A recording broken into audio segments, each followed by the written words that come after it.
गुजरात सरकारचा आज मंत्रिमंडळ विस्तार। गुजरातमध्ये 16 मंत्र्यांचे राजीनामे मुख्यमंत्री भूपेंद्र पटेल यांच्याकडे सादर। संजय राऊतांकडून हर्षवर्धन सपकाळ यांची काँग्रेस हायकमांडकडे तक्रार। सूत्रांची माहिती, मात्र कोणतीही तक्रार केली नाही। राऊतांचंही स्पष्टीकरण,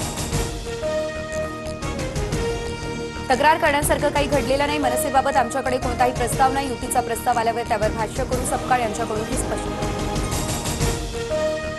अचानक 1 महिन्यामध्ये मोठ्या प्रमाणात मतदार कसे वाढले? रोहित पवारांचं निवडणूक आयोगाला लेखी माहिती देण्याचं आवाहन। डोनाल्ड तात्या नावानं आधार कार्ड काढल्याचं दावा।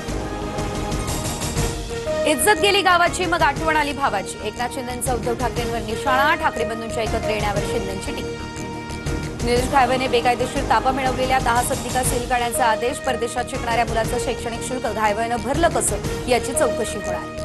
आगामी निवडणुकांच्या तयारीसंदर्भात राज्य निवडणूक आयुक्तांच्या उपस्थितीमध्ये बैठक। निवडणुकीसाठी मनुष्यबळ उपलब्ध करा, आयुक्त दिनेश वाघमारे यांचे प्रशासनाला निर्देश। नाशिक जिल्ह्यामध्ये आजपासून आठवड्याभर कांदा खरेदी विक्री असणार बंद। दिवाळीनिमित्त व्यापाऱ्यांच्या सुट्टी घेण्याचा निर्णय, तर कांद्याचे दर कोसळले, शेतकऱ्यांमध्ये नाराजी।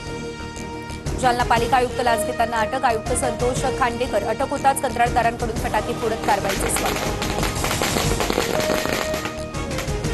कृषी यांत्रिकीकरण योजनेसाठी 32 लाख लाभार्थ्यांची निवड। अतिवृष्टीतून सावरण्यासाठी शेतकऱ्यांना दिलासा। योजनेतून विक्रमी शेतकऱ्यांना लाभ मिळणार। कृषी मंत्री भरणे यांची माहिती। दिवाळी आधी शेतकऱ्यांना मदत देण्यास सुरुवात। राज्य सरकारकडून काही जिल्ह्यांमध्ये 480 कोटी रुपये वाटपास मंजुरी।